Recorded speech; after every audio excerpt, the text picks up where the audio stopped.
करा तो आपको कोर्ट का रास्ता अपनाना चाहिए ना, आप लोग धरना प्रदर्शन क्यों कराए?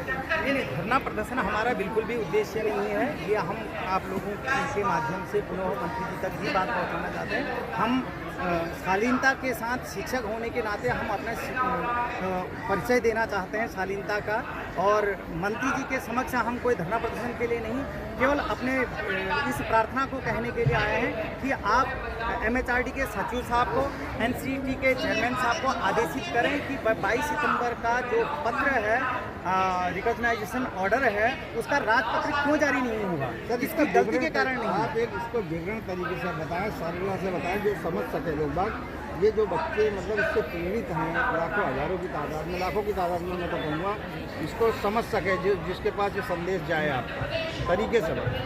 देखिए, हम जो भारत सरकार द्वारा वर्ष 2017-19 में एक DLED का प्रोग्राम किया, और वो DLED का प्रोग्राम क्यों किया? इससे पहले देश में शिक्षा का अधिकार अधिनियम RT एक्ट लागू हो गया था, जो कहता है कि शिक्षकों को गुणवत्तापूर्ण शिक्षा मिलनी चाहिए, बच्चों को गुणवत्तापूर्ण शिक्षा मिलना चाहिए। इसके लिए सेक्शन 23 के तहत जो टीचर हैं, 23 अगस्त 2010 की NCT की अधिसूचना के आधार पर जो टीचर हैं वो वेल क्वालिफाइड होने चाहिए।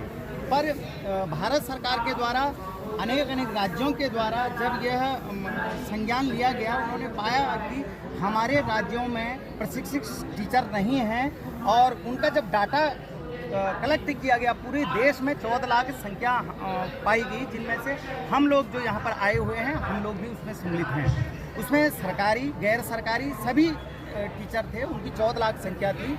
पार्लियामेंट में एक बिल पास किया गया, उस बिल पर यह ध्यान रखा गया कि ये 14 लाख शिक्षक हैं, इनको प्रशिक्षित कैसे किया जाए।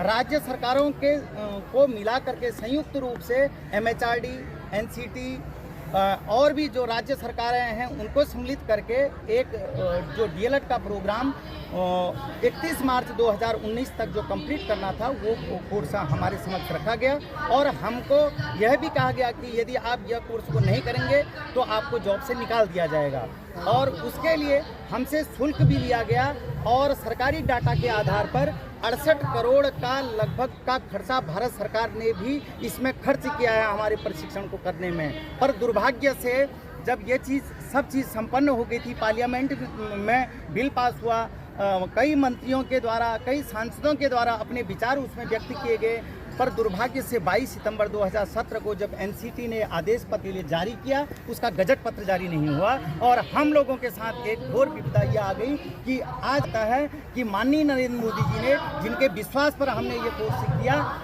कि आप अब अनटेंड की कैटेगरी में आ गए हो, क्योंकि आपका राजपत्र तो बना ही नहीं है, जबकि राजपत्र बनाने का काम हम अभ्यर्थियों का नहीं है। हमारा तो केवल काम प्रशिक्षण लेना था। क्या हमने प्रशिक्षण वो उचित तरीके से लिया, नहीं लिया, इस बात के लिए हमको जरूर दंडित किया जा सकता था यदि हमारी कोई गलती पाई जाती तो।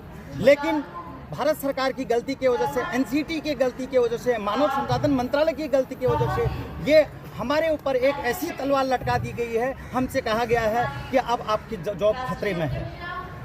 तो ये किन किन राज्यों की समस्या है जो आप बता रहे हैं? ये सर सभी राज्यों की दिक्कतें हैं, देश भर में दिक्कत है सर। ये न केवल एक राज्य के, सभी राज्यों, आप किसी भी व्यक्ति से पूछिए, अभी कई लोग आपके कैमरा में आ भी नहीं पा रहे हैं, तो ये अलग अलग राज्य से, कोई वेस्ट बंगाल से, राजस्थान से है, उड़ीसा से है, बिहार से है, अलग अलग राज्यों से ये यहाँ पर उपस्थित हुए हैं। सर तकरीबन अभी जो जॉब लगी हुई है, जिनको राज्य सरकारों ने NIS वालों को जॉब दे दी है, उनकी संख्या तकरीबन 2 लाख के लगभग है अभी, जो बिल्कुल बेचैनी की स्थिति में हैं, और बाकी लोग जॉब की कंडीशन में, मेरिट में हैं। और दुर्भाग्य देखिए कि हमारे KVS का जो एग्ज़ाम है, हमारे NIS योग्यताधारी जो टीचरों ने वो एग्ज़ाम क्रैक कर रखा है, वो मेरिट में आ गए हैं। आज ये कहा जा रहा है KVS वालों को, नहीं जी हमको नहीं, आपको नहीं देंगे हम, क्योंकि आपका गजट जारी नहीं हुआ है। अब हम गजट के लिए कहें तो कहें किससे? माननीय मंत्री जी मिल नहीं रहे, केवल उनको इतना ही कहना था। प्रशासनिक एक्सीडेंटल जो आप लोगों के साथ घटना हुई, जो हुआ, उसके बारे में बताया। आप जो सरकार को क्या संदेश देंगे इस जंतर मंतर की धरती? मैं आप लोगों के चैनल के माध्यम से, आप विद्वान मीडिया जनों के माध्यम से माननीय मंत्री जी से कहना चाहता हूं, हम भी आपके बच्चे हैं, हमारी पीड़ा को समझिए।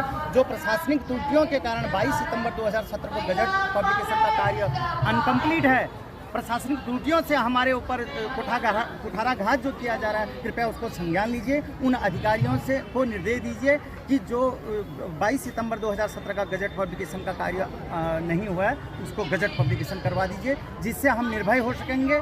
और आपको जो हमने वोट दिया है, उसको हम अपना सुखद पल समझेंगे कि माननीय मंत्री जी ने हमारी इस पीड़ा को समझा। Thank you. थोड़ा ऐसा करो।